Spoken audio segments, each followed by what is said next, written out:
I believe in socially responsible government. I believe that we need to address the wealth divide in our country. It doesn't make for a cohesive society. It's not good for anyone. So that's the first thing. In terms of education and training, what this current government is doing to our TAFE system is an absolute disgrace. They're gutting the system.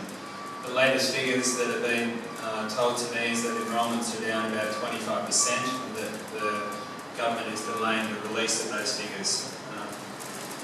The North Coast TAFE Institute, in the last couple of years, have lost about 25 teachers, teachers' aides and head teachers.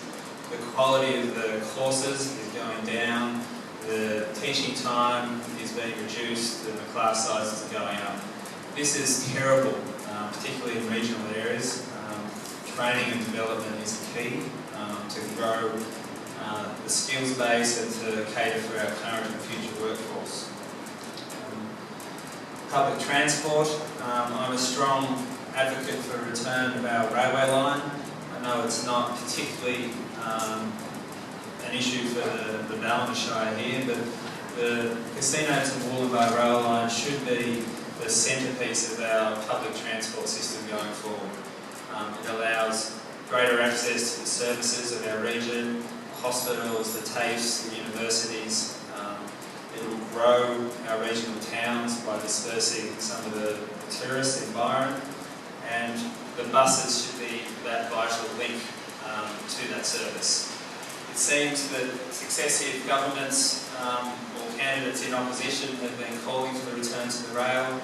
It's been left sitting there idle since 2004, and we really need to invest in that.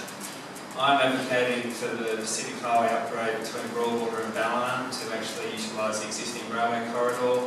This will reduce the highway length to about 3 kilometres and could save about $300 million. If part of that money was reallocated, we could get community facilities in the electorate and also invest in our rail and public transport system so that we could grow the region rather than just have this massive dogleg through Ballina's largest wildlife corridor and some of our most significant sacred Aboriginal sites. In terms of community organisations, I'm a councillor in Ballina Shire Council. I've always supported donations and fee waivers. It's really important that we support and encourage our community organisations. Volunteers are the lifeblood of our community, and we need to support them and the valuable work they do providing services for our community. A big thing that's been hammered home to me is that, particularly in the area of youth services, lots of the youth don't actually know what services are out there. So providing greater awareness and getting access to the youth to let them know what services are there is a key. In terms of selling the poles and wires, I think that'll be a disaster for our region. While we may hear some promises that the electricity won't go up, I believe that no one's going to buy that network unless there is fine print that guarantees prices will rise, services will be diminished, and we'll all be worse off. This is an equity issue. Already Mike Baird is holding back on delivering us the IPART recommended savings to the service charge, which has gone up by about 120% in the last 5 years. Selling the poles and wires is bad news. The bulk of the money is going to be spent in Sydney on their transport, rail and road infrastructure. We need to get some more for our regions, and clearly I believe keeping that in government hands will also provide a dividend going forward, 1.7 billion in this financial year. While predictions are that that will go down, they are just predictions, so let's see what happens there. I've probably spoken my time. I look forward to the questions. It's a pleasure to be here.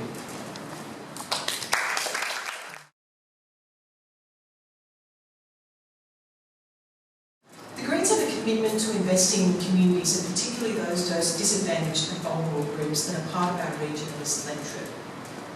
I was recently in a sourdough business group event and reading about that over 50% of income that's generated in this Northern Rivers region comes from basically government. So, and that the real issue is how to grow that sector of funding and in our Northern Rivers economy, and work in partnership with other groups. The Greens have a long and strong tradition in Parliament of supporting the high number in this area particularly, the high number of low-income, aged and people with disabilities in this region, and it's a priority for the Greens and an urgent priority we feel for government.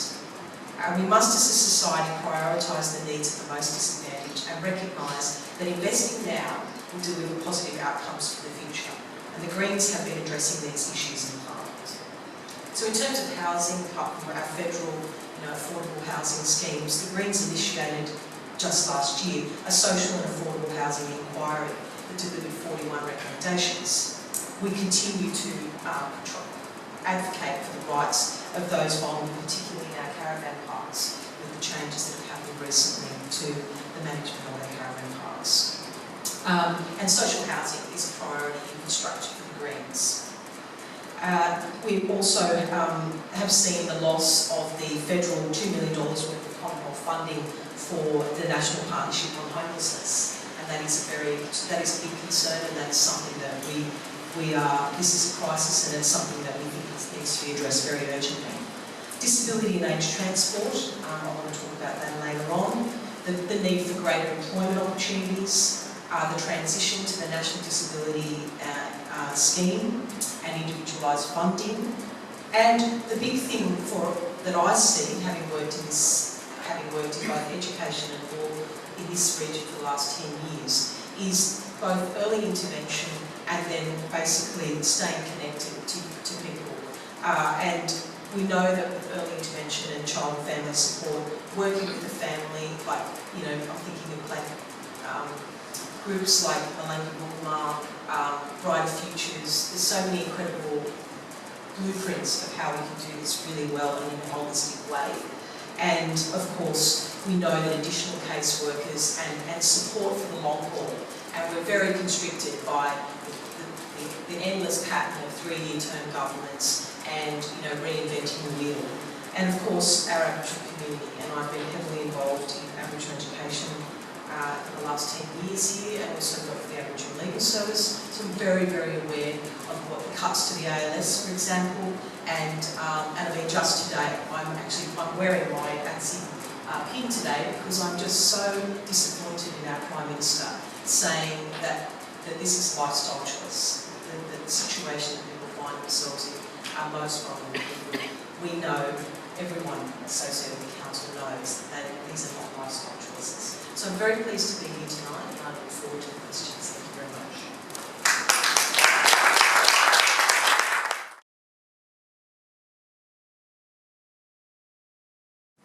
Before I talk about what I want to do, I want to mention, I think, why I got into politics. I mean, it's got to do with my partner, Mariana. She's been one of the biggest influences on my life. We've been together for 22 years. Mariana really changed the way I think about politics. Mariana escaped from Chile back in 1987 with her 2 small children who arrived in Australia because of problems that were going on in her country at the time. If it was today, she might not have been so lucky to get here. But what really influenced me was when I saw her first vote in an election in this country, because she never had that opportunity as a young woman in Chile who was like for politics. And I was with her in the polling booth when she picked up a pencil and put a mark on a piece of paper and saw the power in that. The power of choosing who is going to be your representative.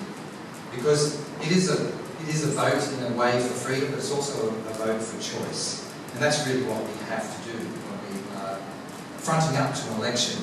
And I think often we take it for granted in this country. But it is an important choice, and no more important than this election right here, right now. I do understand the impacts on people when government doesn't work. Through my daily role as manager at the Byron Community Centre, I see the impacts on people when they don't have enough food to put on the table, when they don't have enough money to pay for their electricity bills. I do, however, see when government does work, what can happen to people's lives. As a local councillor, I have been proud to be able to be part of getting things done in our local community.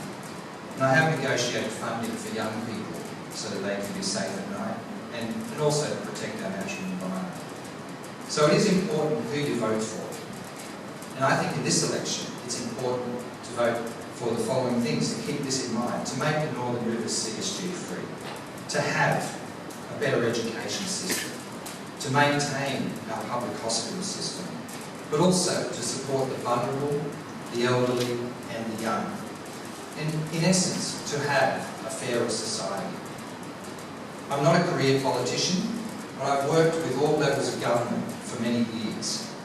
I am a community worker who understands the dreams and hopes of local people. I am an advocate for the rights and needs of those without a voice. I want to make a better way of life for everybody here on the North Coast. I want to deliver better government services and facilities here. I want to be a progressive and effective local member. So as your local representative, I will stand up for our community in Sydney, because my community work has taught me a very important lesson, and that is we all do better when we work together. And I will be our community voice for the Ballina electorate. I look forward to your questions tonight. Thank you very much.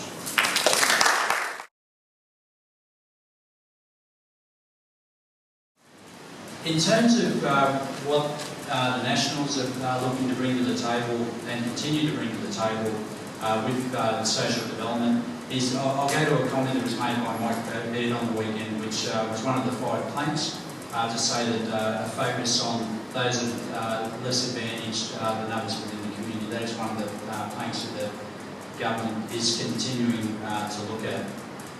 As we go through the evening, we'll be unpackaging what issues are important to the people here in the room, and I think if you take a sampling view, that's probably going to translate as well into what the broader view is. We've been, as was indicated, we've been given 11 questions as we walked in the door to look at that may come up tonight, as well as any questions from the floor, plus another set of key questions. The key point I would make is that our government has already indicated they're already doing the work in terms of making sure that social welfare is recognised.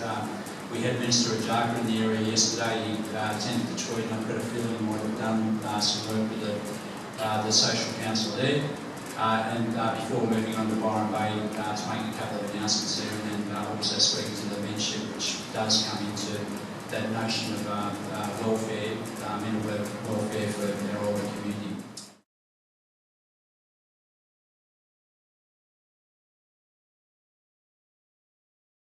There's a couple of issues here. First one is, and I'll lay a marker straight away, that at the sourdough meeting, which Paul Tamara and I were at, we were asked a question about the rail trial versus rail, and we all said that we support the notion of the rail trial. So within that frame, in answering my question, rail isn't part of the answer. What it does mean, and what it opens up, is that we need to get our roads sorted out very quickly. There's 450,000 tonne of freight go up the highway every day, and that creates, particularly in our area, conflict with passenger vehicles. We need to get that sorted so that we've got safe roads.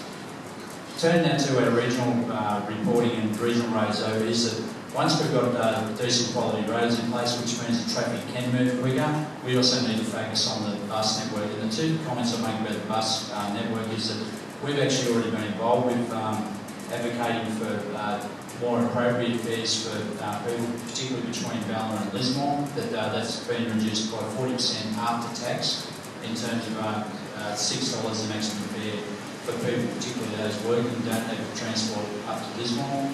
The second point is that it needs to be timetable appropriate public transport, and what I mean by that is that the timing of the transport needs to be appropriate for the people to move back and forward, and also the routes need to be appropriate for the people, not the other way around. It's pointless having a route that doesn't meet the needs of the people.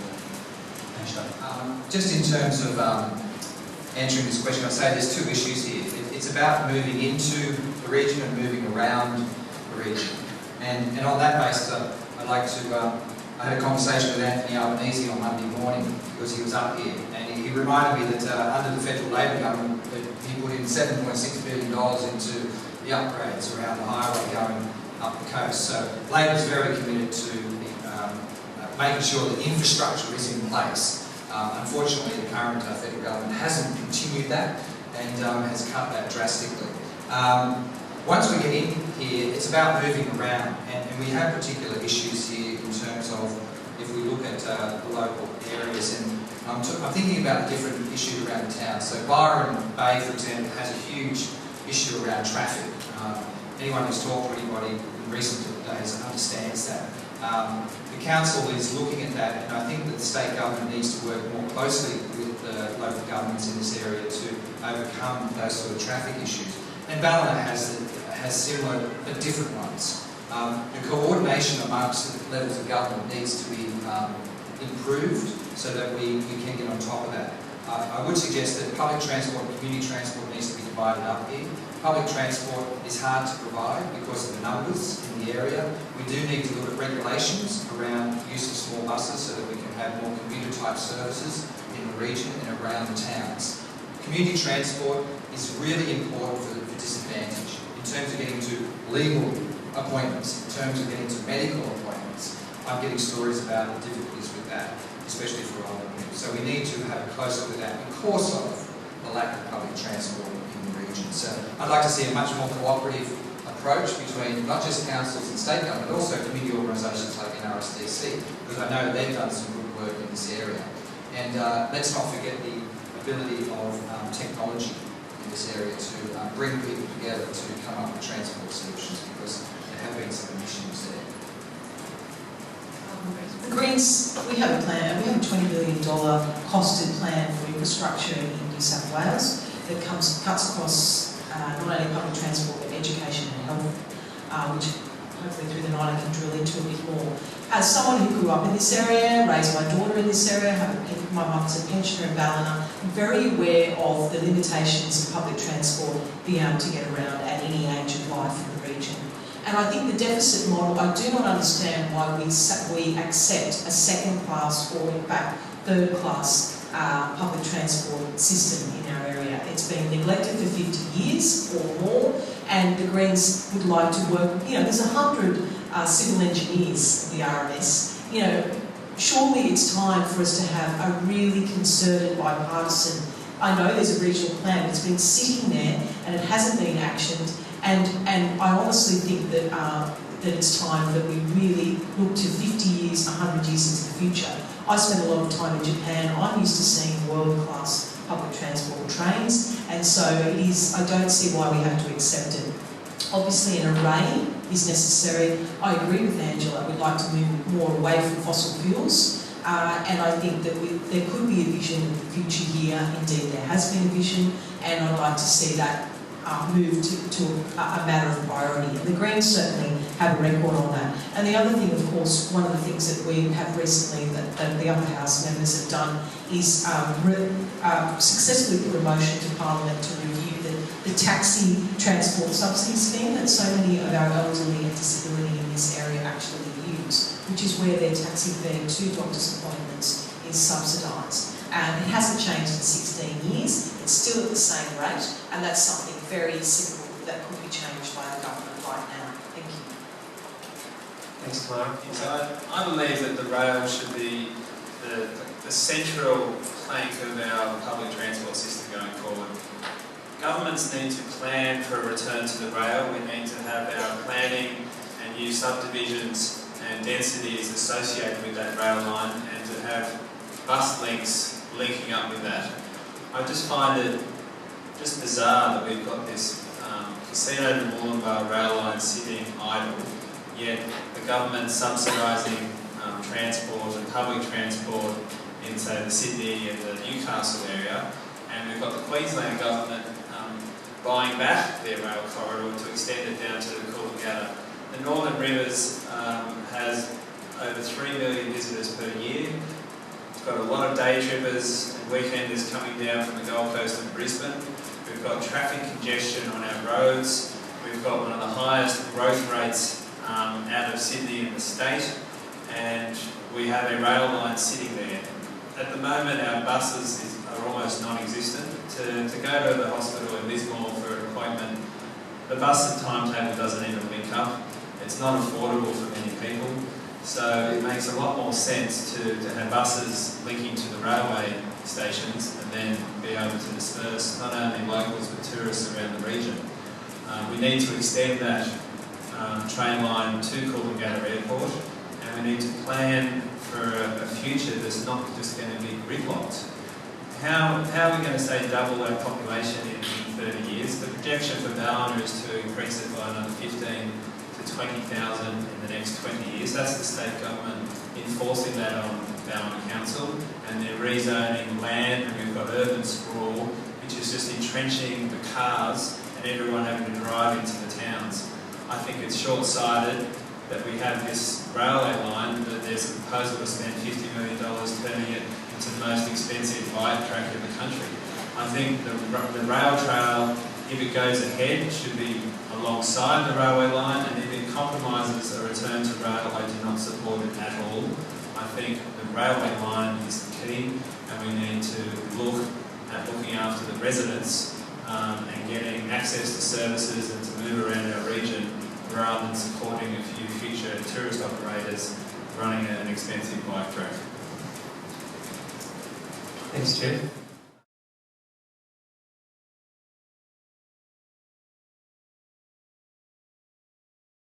Two parts. One is that what I would do as the sitting member is, I believe we've worked, Jan and myself have worked very closely with the Byron Residents Group, as I know Paul has, and from the get-go, and Jan has asked a number of questions and put motions in Parliament in the lead up to that.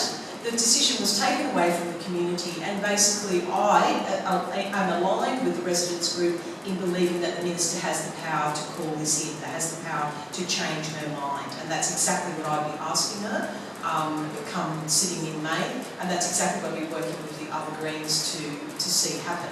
With the current DCP that's come back to Council, there's a small opportunity obviously to have some say, but when you've already had a decision, a mega development, and over a completely dissonant to the LEP that's been developed in Byron Bay, it's top down, and it's unfortunately a pattern we're seeing right across the region, where the government is imposing on communities, despite the wording of community right throughout the legislation. And it seems to me that the more we see the word community, the more and more it is a rubber stamp, and so that's what I would do. Thank you, Tamara. Look, this is something that I've been involved with as a resident and also as a councillor, watching the arguments to and fro. And I did look at this originally as something that might contribute to affordable housing in the area, but I couldn't find anything. I couldn't find anything within what's been proposed that would actually deliver that. So I got very questionable about it at that point. What I did do, however, is I did invite Luke Foley, who in October last year, when he was opposition planning minister, to come and have a look at West Byron. So I took Luke out to the West Byron site. We met with residents, we walked around it, and we talked through the issues.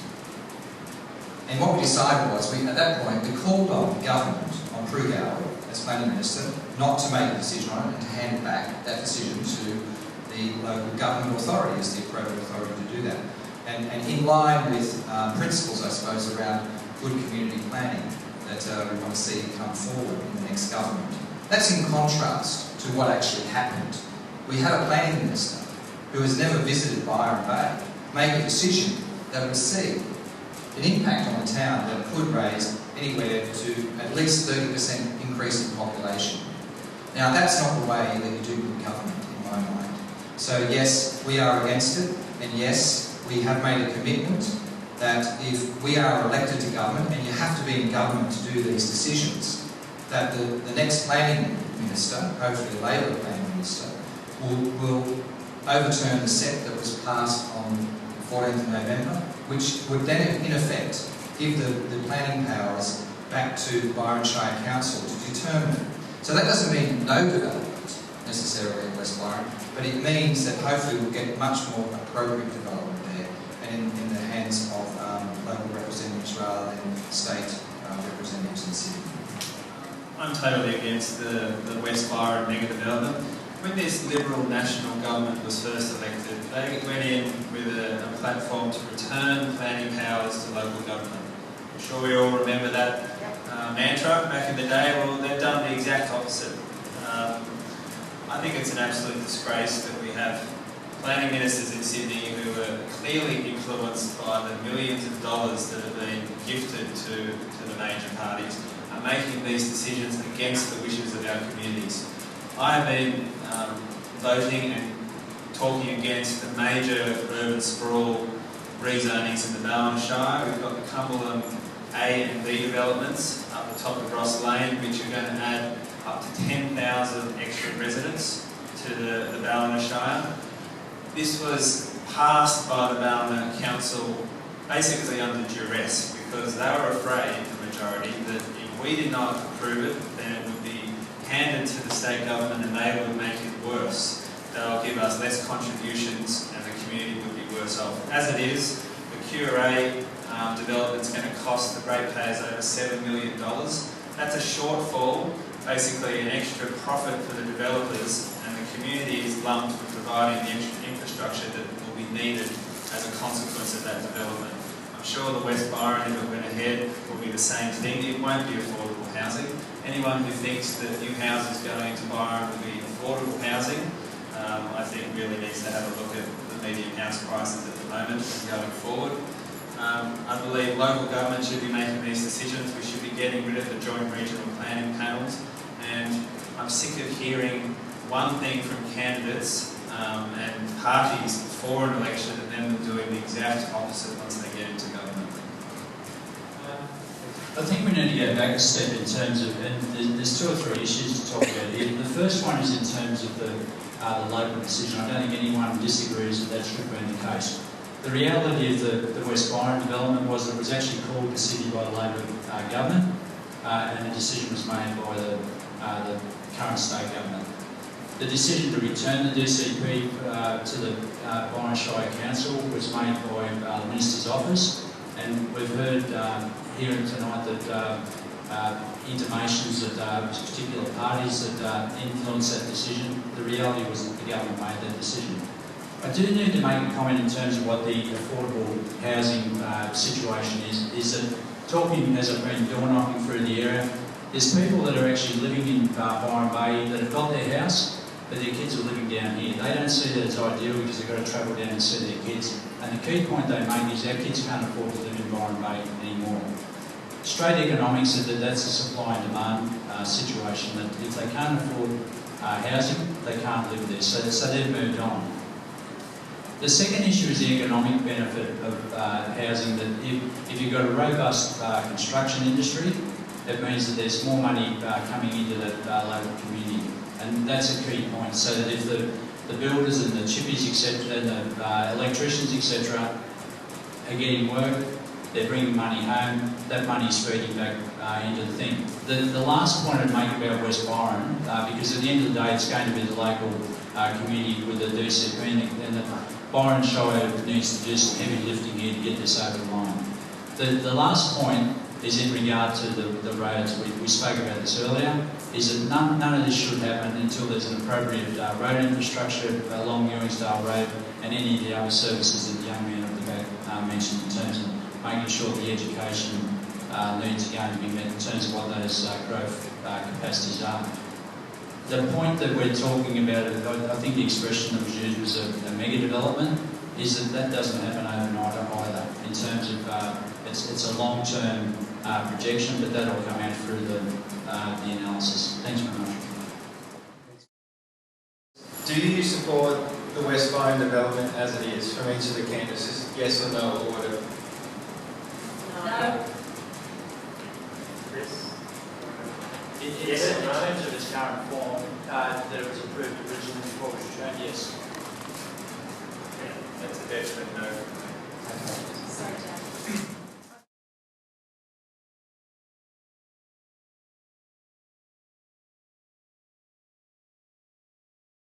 Well, the answer, I believe, is probably next to nothing. We have in the Ballina Shire had some federal government grants, which means that if you're in a certain income bracket, that you get a $25,000 rebate or discount on the land purchase.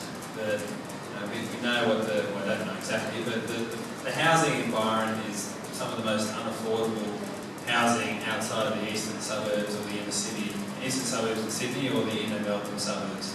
It will not be affordable housing. An area where you could get more affordable housing is what lots of the local councils here have done, is they've got rid of the development costs associated with putting in a secondary dwelling. So therefore you could have like a granny flat or a small dwelling, depending on the size of the block, attached to the house. So that obviously for a small family or the elderly.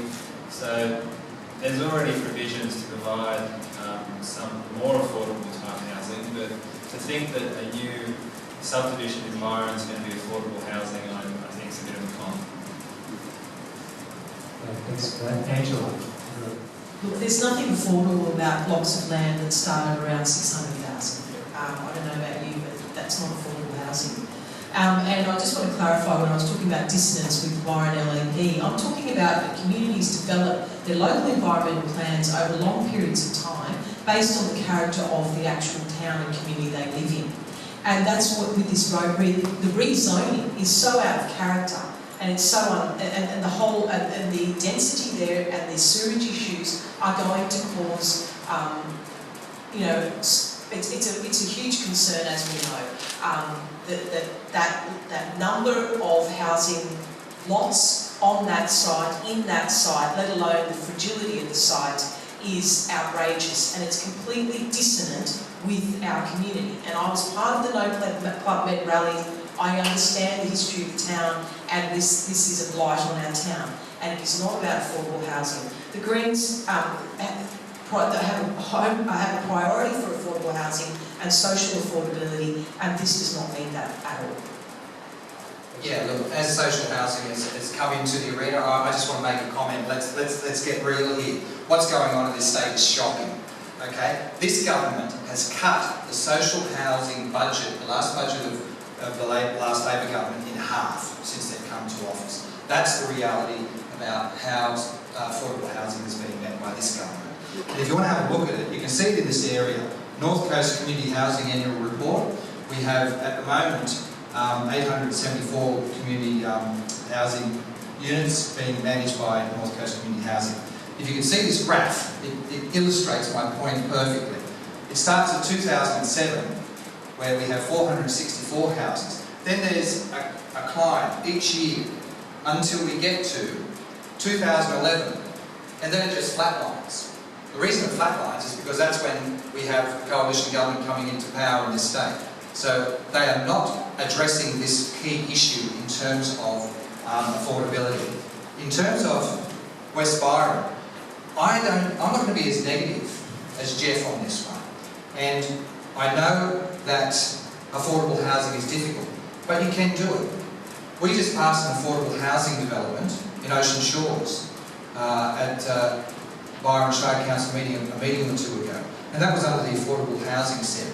There are developers who want to do this, want to engage with it, and it is possible to get it there. The challenge with this development is that if it is handed back to Byron Shire Council, then that the council itself has had many years, and thanks to Jan and her work in this, looking at affordable housing strategies. There would be a real opportunity to pick up that mantle under the current council that had the ability to make decisions here and look at how it could weave some of those strategies into this sort of development. Because everybody knows we need to do this work. And so unless we have it handed back, we won't get that opportunity. But so there is a little glimmer of hope here if we can pull it back a little bit, I believe, and then the local council is the best level of government to deal with this because they know the issues intimately. Thanks very much. Paul, please. Yeah, just going back to the question that Jen raised in terms of what is affordable housing.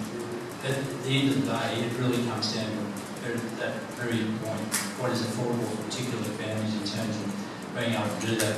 The baseline in Byron Bay at the moment is that there's no stock or limited stock available, and that's driving up the prices. So that the introduction of land stock into that equation increases the supply, and if the demand's still there, it levels out. It's never going to drop. That's the reality of it.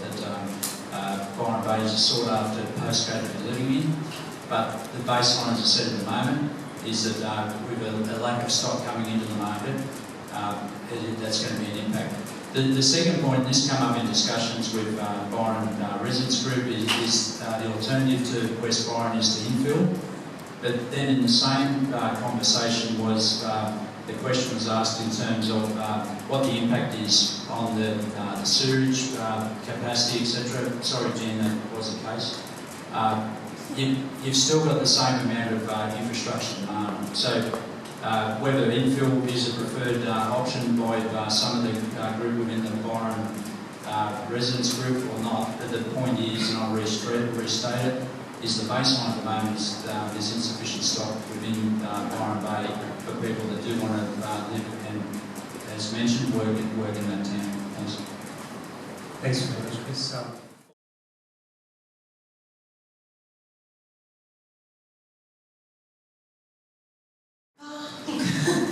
For the last 9 months, I was pre-selected 9 months ago. I've actually taken the time to go and meet with the Rail Trail Group, with the Toot, with the Rail Explorers, with Parklands idea, and quite frankly, I'm very confused. I see a lot of, there's quite a lot of, there seems to be a real polarity around some of those matters. I know that the master plan there's a lot of money being spent on an incredibly powerful master plan in Byron Bay, and it does seem to me, even though there's $10 million sitting there, that that the council feels constrained to feels compelled rather, that it needs to do the Butler Street bypass. It does seem counterintuitive to me, I'm not an expert in civil engineering, to be doing things before that master plan is finished. So that's one thing. I don't have a personal view. The Greens' view is on sustainable infrastructure, and also, of course, to solve the dilemma of the congestion of traffic going into Byron without harming wetlands, residents, communities, and their sense of community, and of course koalas and other endangered species. That's my view on the bypass. So I've taken a lot of time, and I think the way forward is the master plan. The second thing with the rail trail, the Greens New South Wales position is that we support a bike path, absolutely. We do not support the ripping up of the tracks, and when I was asked at Sourdough whether I support a rail trail, of course I do. I do not support the loss of the corridors to private enterprise, but I honestly don't know the best solution for all of that. And so I think we need to have a bipartisan, post-election, bipartisan, whoever is elected here, that we all get together and that the community really looks into this and has experts advising us. I think this is a great example of where we need better coordination around the planning side of things, and rather than ad hoc decisions, because place-based planning sort of comes to mind as a term here, and I think it suits it perfectly. In terms of not looking at one piece of infrastructure, but how it interrelates across a region or a place. And the issue in terms of the bypass is a perfect one of that. And it indicates that we do need a lot better local-state cooperation going on here. Because the reason why that bypass is progressing, I can tell you, I was around the table in terms of what happened. And it was because the state government just plonked some money there. Okay? They plonked 10.5 million into council's coffers if there was support for it. Now, at the same time, council's trying to do a master plan process that Tamara indicated, which is underway, which is about how you manage the town as a whole. So it doesn't make sense, I agree, to be looking at a bypass before you get that plan in place. Now, that's the convoluted way the decisions are being made. It's all about the politics of it. Now, what we need to do is take a step back and say, yeah, let's have a 10.5, but not link it into a particular route at this point, and look at how these other things will interrelate. So, I note that with the EIS that's going to happen with this, that the rail corridor is being looked at as well, incorporated, and there is a group that has advocated that we use that corridor as the most effective way of achieving some sort of through road I think that's a good idea to look at that at this point, so that we don't go down a path where we're going through bushland and whatever else next to the corridor, and then leave that alone. So we may in fact address a couple of issues if we slow this down a little bit, and hopefully after this state election we get some sanity in those discussions, and we can get the state government working more closely with the local government, because otherwise we'll get bad decisions being made, and that's not what anybody's about. In terms of the rail trail, I would suggest that I'm concerned. I support the rail trail, as I've mentioned, but I want to make sure that, especially in that area of the trail, that into and around Byron Bay, that we're not sacrificing that rail corridor for other transport options, because Ewingsdale Road is one road into Byron is very dangerous for the town. I see it, and I've talked to paramedics about it. When that road is chock-a-block, they have to go on the wrong side of the road. They face that on a daily basis because of the traffic jam. They need another entry point into town. Plus, it could work very well for some sort of park and ride scheme further out to the highway if that was available. In terms of whether it's actually going to get done, the real sting is in the tail here. Up until the state government put their 45 million on the table, figures around 75 million were being talked about. Is that what was needed? So all of a sudden, when these expressions of interest go in, I think they shut on the 30th of March, then negotiations have to happen. And then local government is going to be drawn into this in terms of establishment costs and also maintenance, because they're being indicated as one of the partners here. Now, I don't think there's definitely not money the Byron Council will be putting into this. So what's going to happen here is yet to be determined, because at this point, it may not even be viable unless it's done in stages, and that's what might roll out. But the key point I want to make is that we need much more coordination in terms of the planning for these matters, because otherwise we end up with a real hodgepodge. And I think the council has come on board with that. That's why the master plan is there. We just need to bring the other players around the table with that, and hopefully we can achieve that before it's too late, and come up with some solutions that actually work. And apologies, and Paul, that Tamara might be able to help me with this, is that I'm a little bit lost in terms of firstly the $10.5 million that was voted by Byron Shire Council. That in the announcement, the consequent analysis of it through the papers, I don't recall any qualification in terms of saying that there's a master plan at the moment. We'd like to put that money aside. Maybe Paul can come back and answer that. In terms of everyone agrees that the road into Byron is crooked, the Ewingsdale Road. Everyone agrees that there needs to be some sort of bypass around the town in terms of what that route is. What the government did do was, and I think it was $2.5 million that Byron Council also committed to that particular project, which is, in my sense, tacit acceptance that that's where they wanted the pathway to go. Otherwise, it wouldn't be common saying, no, let's put that aside.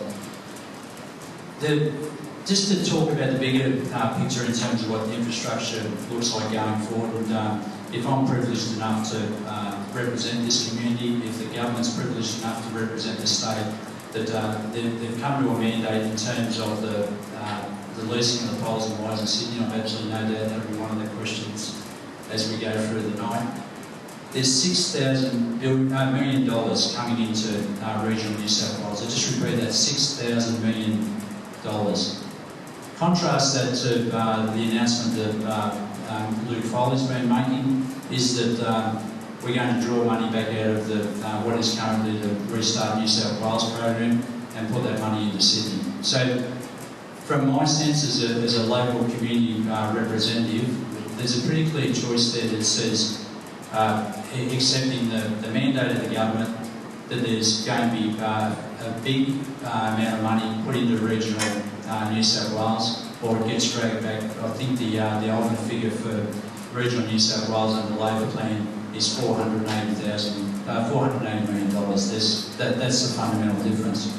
Over the period of government, there's been $13 billion going to infrastructure in regional New South Wales already. There's $1 billion extra a year being spent on roads in regional New South Wales. $1 billion into regional hospitals. These are all regional, this isn't state. And 2,000 more nurses, nurses, teachers and police. We now have the highest number of police ever in the state's history, and the Premier has announced that if elected and the government does return, there'll be at number 310 police, and that feeds into the social equation that they're actually going to establish a new DV unit just to focus specifically on the care and management of domestic violence in the community. The second question that was raised by the gentleman, I can't recall the... Yeah, so there was a rail trial. The rail trial. That the government has been pretty clear in terms of what the rail trial benefit brings to it, and we've all been talking to different residents through the area, and yes, there's some people that are opposed to a rail trial, they want the return of the rail. The other group are very passionate about the notion of having such a strong regional tourism spine through the area, and I've been pretty clear that I do support that option because ultimately it leads to more jobs in our community, which builds our economy, and that's within the intent of what our national party is to create jobs in regional areas and keep them in regional areas. Thank you. Thanks, Chris. In terms of the Byron bypass, I need to be briefed further on that. I lived at Suffolk Park for a number of years and worked in the industrial estate, and I actually used to go to the highway and do the St Helena Road back to get to Suffolk Park because the traffic jams take so long. So there's clearly an issue of the cars getting into Byron Bay. I would rather see a fee and a park out in the industrial estate or in the sports fields and have a tram or a train or a bus getting lots of those tourists into the town. I think that is the key issue. Having a bypass through the wetland is really, the majority of the cars are going into Byron, so they're not even going to use that. Back in the day, I believe the bypass would relieve about 13% of the traffic congestion. Well, we've got more and more cars coming in, so within a few years the bypass is really just allowing people to get to Suffolk Park, and if we stopped those cars going into Byron and actually created some funding by having them park out at the sports centre or somewhere out there and then be bussed or get a train into Byron, I think that would produce a large pool of money. It would greatly reduce traffic congestion. We wouldn't need to spend extra millions on bypasses through the wetland area, and the extra money could actually be created for extra services and facilities for the locals and tourists to enjoy. In terms of rail trail, I think the rail trail would actually be great if there was a rail service. If, say, people are going to get on their bikes in Kyogle and go to Bangalore or Byron, how are they going to get back? They're not towing their cars with them, so we'll then need more buses, which we don't have. Timetabling, there's just no buses between these places. They could get back via the train, which would be great. I totally do not support a rail trail that compromises our future commuter rail service. I think the report grossly overestimated the cost of a return to rail. Let's not forget that is a heavy rail line.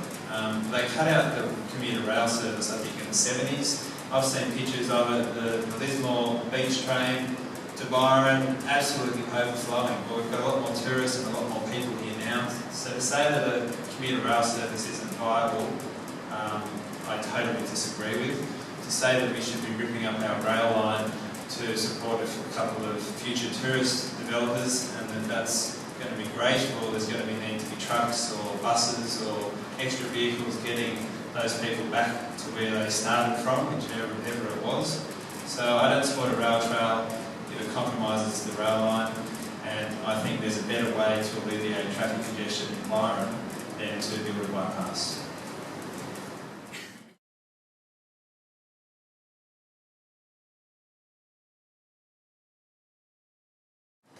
Thank you. I think there's a clear choice in this election between the Labor Party and the Coalition in terms of where we're heading. And it's got a lot to do with the main issue around the privatisation, essentially, of the electrical network in terms of the distribution side of things, because that feeds into what's going on elsewhere.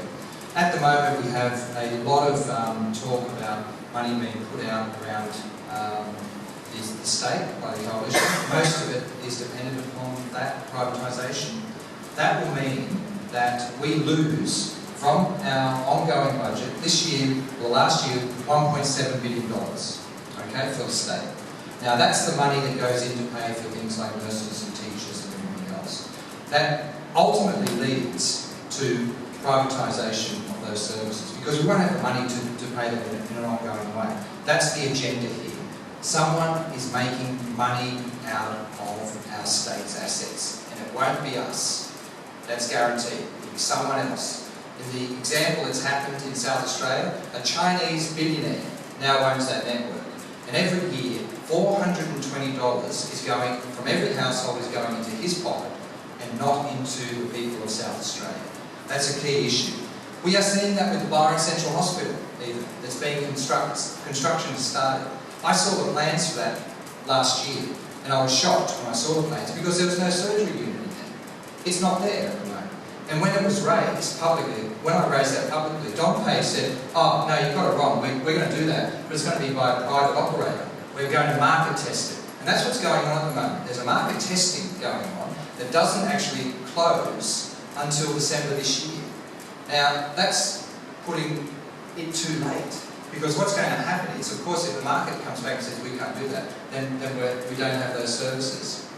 Now, that's not what was promised for this region. Okay? The idea that Mulliman and Byron hospitals would shut down and a new facility would be created was not that we'd get a cutback in services, but that it would be at least the same or better. We need to be very careful of this because it's going to erode the provision of healthcare as we go forward. Now, I just want to address one small thing in terms of infrastructure spend. What Labor has put forward in its infrastructure plan is costed and paid for. The Coalition is riding on this idea that they can sell this asset. As we heard from the Premier, Mike Baird, there is no plan B around this. If they can't sell the network, if they can't get the price they want for it, they don't know what they're going to do. And so that puts the whole thing in jeopardy. So it's not a way to manage a state. It may be a way to manage it in an ex-banker's mind, but I don't think it's a sensible way to manage it for the health needs of the people of New South Wales. We need a much more controlled way of doing this. That's what Labor's presenting, with a 10-year infrastructure plan, which, by the way, for schools and education is $3 billion over next year as an extra spend. The Coalition's only saying $2 billion. So we're not seeing the Coalition taking these issues seriously. They are taking seriously privatising our assets. Figure that one out. Thanks, Paul. As Paul's indicated a couple of times tonight, in terms of drawing the distinctions between the two parties, I am going to answer the direct question first, and I do need to respond to a couple of points Paul made. In terms of the second question, frankly, that has a sense of some of the sins of the father that I don't think that there is a conflict of interest there, that they're both professionals. That's my personal view, and from my sense, it'd be transparent. The first point in terms of the provision of healthcare and continuance of that this ties into some of the things that Paul said there, that there is a market testing happening in terms of whether the surgery will be put in place by a private operator. To be really clear though, this isn't about privatisation. This is about ensuring that the level of care for the people and the public patients within our community can be met. So the indication from the local area health is that there's 2 days of public health demand to be taken up within the hospital system. The notion that we could have someone that would partner with the Department of Health, and it's not a new animal, it's been happening for years. It happens in aeromedical, it's been happening with pathology in hospitals for quite well past the commencement of the current government, that it does work. The benefit I see in terms of having a private-public partnership in this regard is that people aren't shoehorned into saying you've got to be at the hospital on Tuesday morning, whether that suits them or not. If you've got a private operator there, they can actually offer their full week in terms of what the appointments are, but they don't pay because they're a public patient. That's the key point there. I'm not going to answer the privatisation issue, but I would ask someone to ask it, because in terms of the holes and wires, because it is it's quite separate to your question, sir, but it is a question that we should be putting out there more. I'm sure that question will come up. Yes, well, first of all, I'd just like to say that Premier Mike Baird is obsessed with privatisation, and while the Greens said that Labor lacked the courage to tax unearned income and gambling revenue, which is what the Greens have a $20 billion infrastructure that includes health, that does not need to sell off public assets, and is based around basically reinstating from 2003 taxation on very, very high-end development, property development, and clubs that are poker machines and clubs that are making more than $1 million profit a year. So we believe that, and that's all been costed, and there's plenty of detail, and I can refer you to that, and over time that money basically is recouped. So it's you know, there are creative ways forward, and I agree with Paul. You know, this idea of a plan B, that there is no plan B, is truly shocking. First of all, the role of government, as far as I'm concerned, I live in a democracy where universal healthcare is something that not only I value, but every Australian values. And that's because the health of our people is of primary importance. And so I see that as the role of government. The Greens see that as the role of government. Unloosing that role to the vicissitudes of market forces is fraught. But that does not mean that there can't be genuine partnerships and NGOs, not-for-profits, that bring services to communities in partnership with government. We're seeing, certainly my mother, who's a pensioner, and she's also has had a disability since she was 40. We've seen that suite of options for her has been very, very effective. She's had the right to choose, that she can pay for it. If she's not in a position to pay for that, then universal healthcare is the right of every citizen in Australia. So that would be my answer. Thank you. Very quick. I believe in public education and public health. What Angela says, that the government should not privatise health and bring in companies or organisations with just a purely profit motive. We see that with education as well. Standards go down, costs go up, and really it should be a universal right for all Australians to have affordable access to world-class healthcare. And the way we're going is to create an increasingly two-tiered system, and I think we're going in the wrong direction. Thanks very much.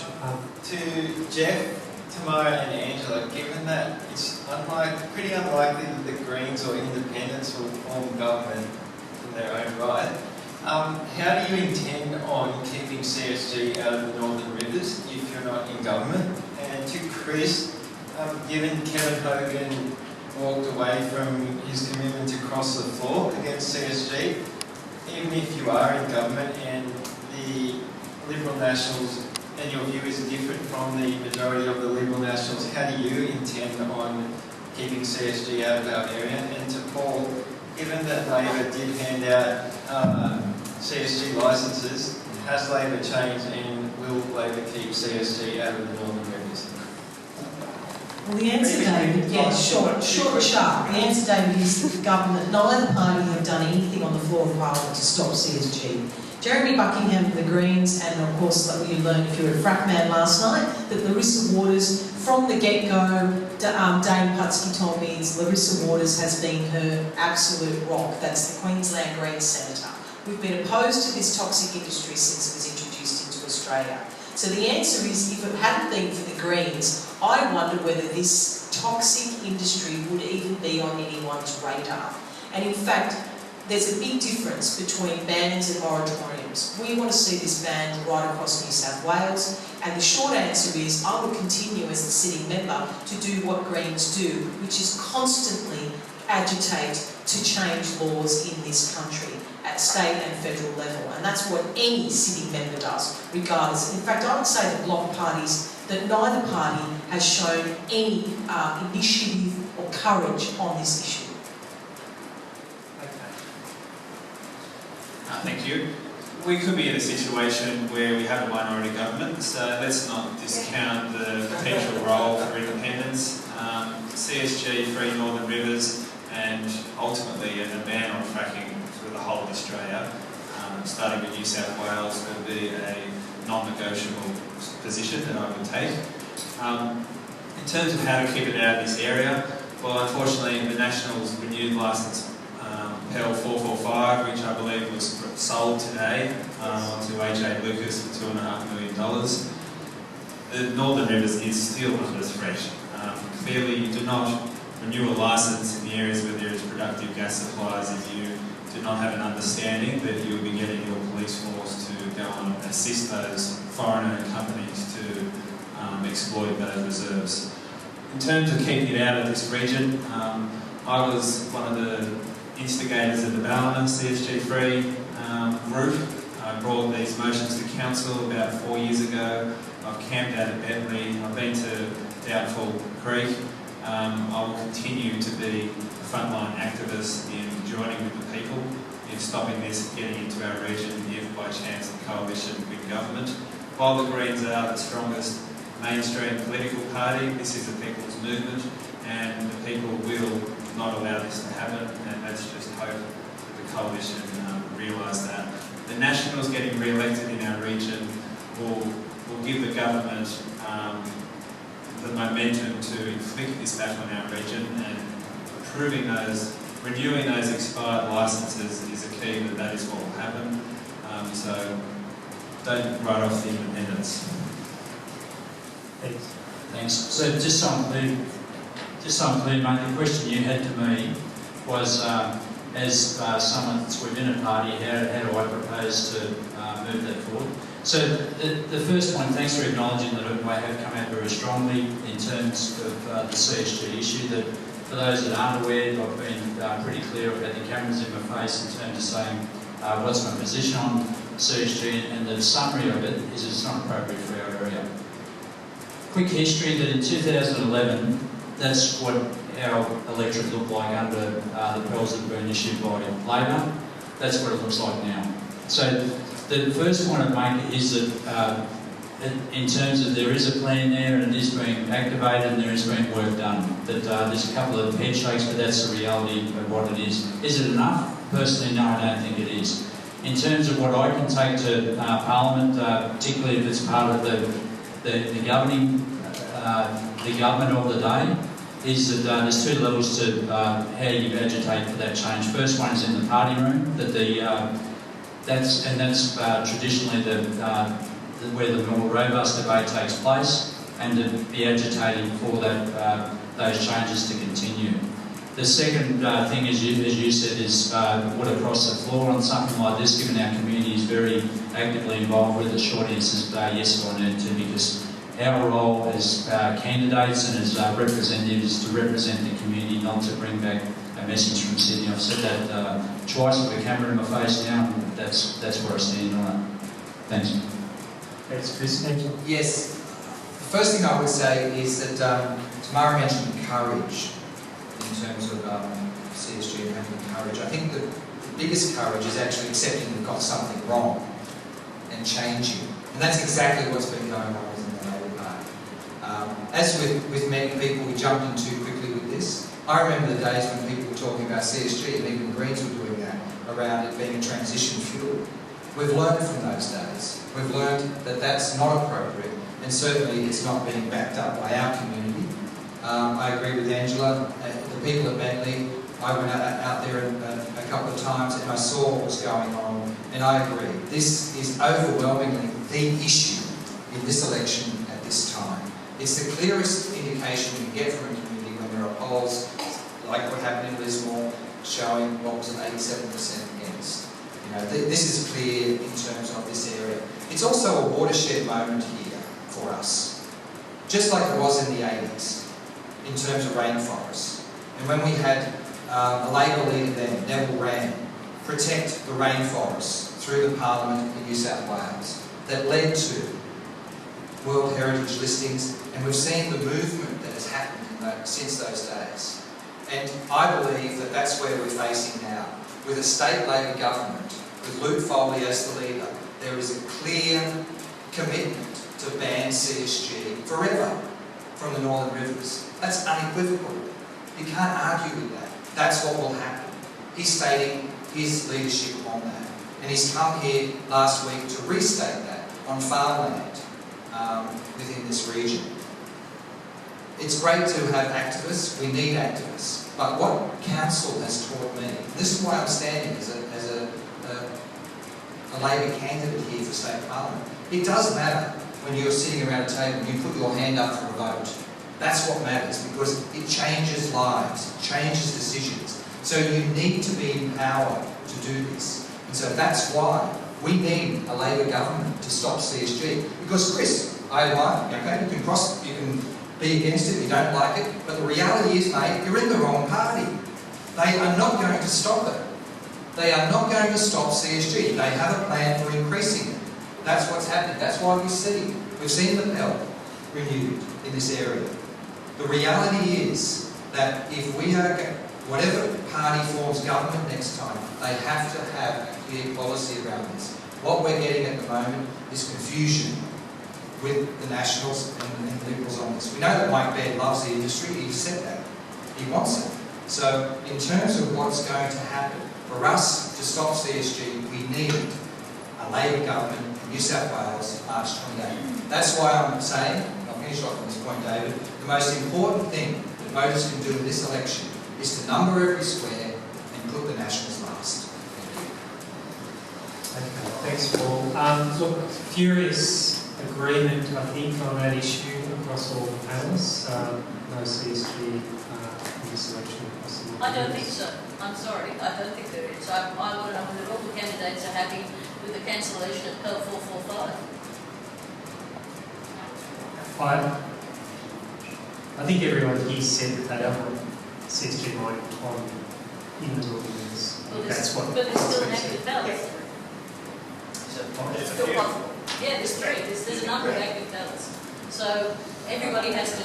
I mean, I would like to see a show of hands of those that are supporting that all the ballots on the Northern Rivers be cancelled. So I need to respond to that, because you indicated you're a lawyer. Is that the reality is that the reason it wasn't cancelled is a complying contract in place that was put in place by Labor. So what did happen is that 25% of that licence was taken back. And I'm getting crosses of the head, but the reality is that there's been enough analysis, there's been enough comments to the point that there's a contract there, that there was no breach of that contract, so it had to be renewed. It's got nothing to do with the ethic of it, it's got to do with the legality of it. Thank you. I'm just going to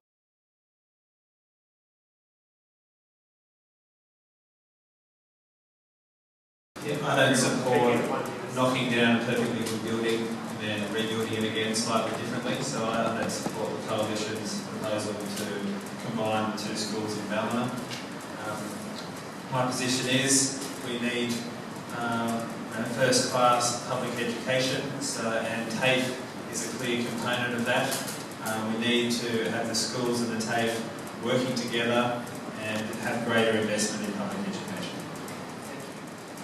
Yeah, thanks for the question. 2 points. In terms of the TAFE pricing, it's actually set by an independent party. It's not set by the government, it's set by the bipartisan the body that does it. It's a regulatory body. In terms of the issue about the high schools here in Ballina, that we've got two high schools currently. One thing that the Minister has been absolutely clear about is that any decisions made around education come through the department, and they're made for the best education outcomes for the kids in the area. So we've got a situation with Stage 6, which is year 11, year 12, where there's actually kids going across town to pick up the subject lines that they want. What that means in a practical sense is they're missing the period before, they're missing time afterward, they're not getting that study time in their classroom. I've absolutely no doubt that we're going to hear about privatisation of the TAFE network, but the reality is that a lot of those courses are getting picked up for not-for-profits, and there was an indication here before that there is a social acceptance of not-for-profits being involved in that. So the profit mainly doesn't exist there. But going back to the Southern Cross / Ballina High situation, it's based solely on the educational outcomes, and with a reduction in the system with the number of kids across town, and also they've got to travel across town. The Department of Education are on board, the unions on board in terms of saying it is for the best educational outcomes for the kids, and if we get that right, they get the career choices that they want. Thanks for the question. The best one to last. Yes, I've been a teacher for 20 years. Look, the cuts to TAFE are disgraceful. The Greens have a $400 million rescue package for TAFE. It's just incredible that we now have to rescue TAFE. I left school in year 10 because my mother had a brain injury. I basically did my HSC at TAFE and I got in the top 5% of the state. And if it wasn't for TAFE, I wouldn't have had that second chance because I was looking after my three siblings and my mother. You know, we've all got stories of the incredible opportunity that TAFE gives to our young people, particularly in this area. The loss, those course fees and TAFE fees are killing TAFE, and that's directly impacting on our young people here. I am a teacher at Southern Cross School. I can assure you, I've been a member of the Teachers Federation for 21 years. The union does not believe it's an educationally sound thing. What they're saying and what I'm saying, well, what they're saying is that to argue against an injection of $40 million into public schools in Ballina would be lunacy, but what has happened is the community is not being consulted, and certainly Southern Cross Community School teachers, students and community have not been consulted. That money would be better spent in many other ways, which I haven't got time to go into. Briefly. So TAFE system, okay, smart and skilled, I'd be calling it dumb and dumber. What we're seeing is basically the downgrading of TAFE by this government. We're seeing courses disappear, we're seeing fees being jacked up, and we're seeing people who cannot think even of enrolling anymore. I've heard stories in the last few weeks around that. I've heard stories of people not being able to continue because of the fee hikes. This is not the way to increase employment even in this area. If you're denying access to something like TAFE, then we're going to see those impacts further down the track. It's not the way to do things. We need to change that. In terms of the school announcement, Labor has done what the coalition didn't do. It went and talked to people. It went and talked to the teachers. It went and talked to the parents. It talked to people, and we realised straight away that this was a crazy decision. Okay, $40 million super school. Who wanted it? I can't find anybody who wanted it. I want to see the figures. I challenge Chris. Give us the figures, mate. Show us the figures that demonstrate that we should have a super school by shutting down Southern Cross. Because I haven't seen the educational figures, and I don't think anybody else has. So let's have a look at them, and then we can have a rational discussion on this. What Labor will do, we've promised $30 million into the Ballina community that will go towards upgrades of Ballina High School, which is sorely needed, and also to assist Southern Cross in terms of where they're at, but more importantly, to begin discussions on getting a dedicated site for the distance education school, because that's what they've asked for and that's what they want. That's the way we should be running this state, not just thought bubbles in the middle of the election.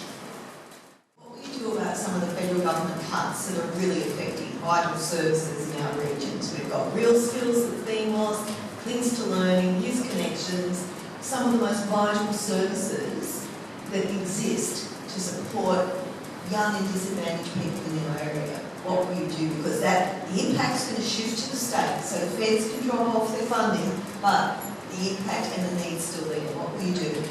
We've got a revenue problem. Our resources are the obvious place to start to get more revenue in our state. I'm not talking about expanding coal seam gas, I'm talking about collecting additional revenue from existing operators.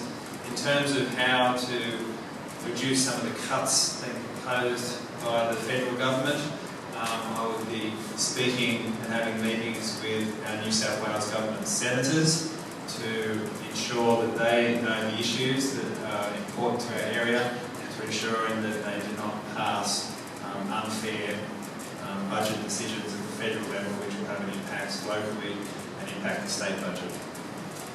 Sorry, very quickly. It's a great question because the state government's already demonstrated that where the federal government doesn't do the right thing, and the average budget last year was a shocker in terms of aged care, for example, the government stepped up and put 117 million, it was million in for 12 months. It just renewed that to 343. There's obviously an extension of that. In terms of your question, Jen, that's privileged enough to be there, is to continue that advocacy, and the government's been pretty clear that they're not happy with what the Feds have done with that, and to keep fighting to make sure that we get our fair share here in the area. And if everyone can remember that 30% number, because that's what our regional New South Wales represent. My sense is we should be getting 30% of the any of those program streams as they come through, not dragging money out here and sending it back to Sydney. Thanks. Of course, continuing to, as you do in Parliament, continuing to push the government to restore services. The Greens have, as I mentioned, a $20 million plan, and part of that is cuts directly to youth. Today, Jan and I actually met with the Byron Youth Service, and we heard, and Links to Learning I've been involved with over many years, those projects, and the loss of that is when you're sitting around with people who've been in the business of providing services for young people for a very long time, and they are having to absolutely scrounge around for funding. It's a sad day. So, you know, the Greens stand for equity and I think social justice. So, of course, we want to see that funding restored, and it's reflected at the Commonwealth level. I mean, we've got a Prime Minister that talks about an age of entitlement, and you know, that's certainly not the way I've been raised. I've been raised in families, successive generations, where we believe that people are the most important thing, and the environment, of course. I first became involved as a volunteer in the community service program in 1985, and I've seen the development of the community service sector over those 30 years. What I'm seeing at the moment is the destruction of that community service section, both by this federal government and this state government. It is being attacked, it is being destroyed in this area. I know of organisations that are shutting. We've seen, I've got notice of another program that's going to be shut at the end of March. That was a fantastic program assisting homeless in this area. It is a direct result of the attacks on how things are being managed by both federal and state Conservative governments. They are not looking after the most vulnerable in our community, and we will all pay the price for that.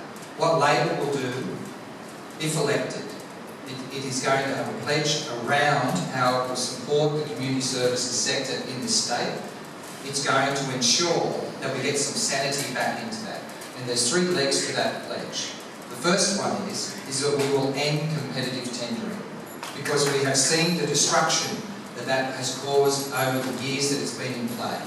The second pledge, the second part of that pledge, is that we will fund not-for-profit organisations. We'll get the for-profit organisations out of the picture, because why should you have the most vulnerable people being served by organisations that want to make money out of them? It doesn't make sense. That's not why these organisations were set up in the first instance. So that's the second part of it. And the third part of it is really important. We need some stability in the sector. The third part is we will introduce 5-year funding agreements for the sector, so that there is stability and people can plan around what they are doing with programs. Thank you.